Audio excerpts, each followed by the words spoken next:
Hi everyone, it's Lou Collins for CraftStash, and today in our 3-minute card making hack video I'm going to be talking to you about plates, your die cutting plates that are getting dirty and leaving indentations and marks on your cardstock that you're running through.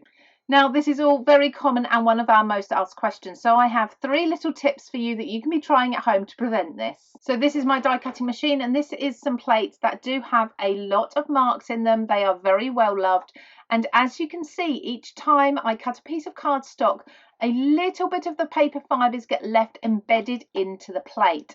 So there's a few things you can do. If these are reasonably new plates and you've just started using them, you can usually take something like a stiff brush, and I really like to use something like the brushes that come to help you release your die cut pieces, and just brush this over the surface. Now you may not love the noise of this, but it does help to scratch off some of the pieces.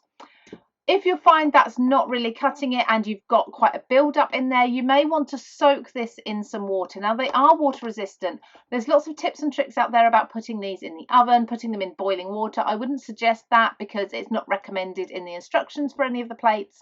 It's a kind of hack that you may want to look up, but soaking it in water and then again giving it a really good brush off with a stiff brush can help to just loosen those fibres even more and lift them away from the plate. Then a third tip for cleaning your plate, if you still have a little bit of stubborn fibres in there that are stuck into the plate, is some parcel tape. So just take yourself some tape, press this down onto your plate, give it a really good burnish. Now I would suggest make sure that either one of the ends are overhanging or you keep hold of one of the ends to make it easy to lift this up.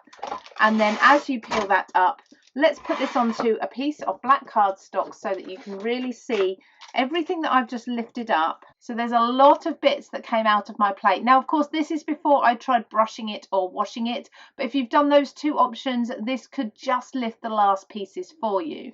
So what if your plates are really quite old, they still have plenty of life left in them, but cleaning them just isn't getting everything out.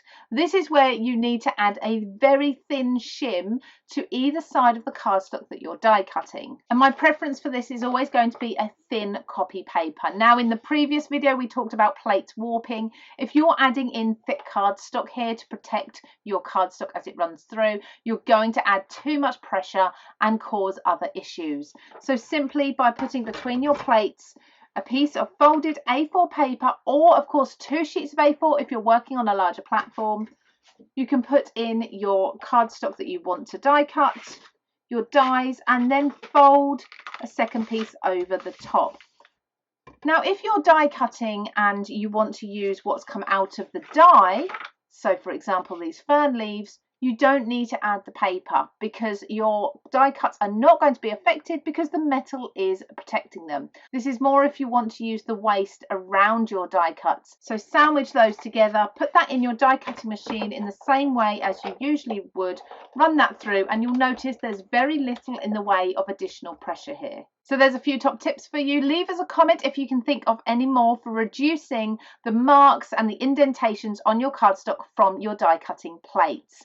Take care everybody, and I'll see you again very soon.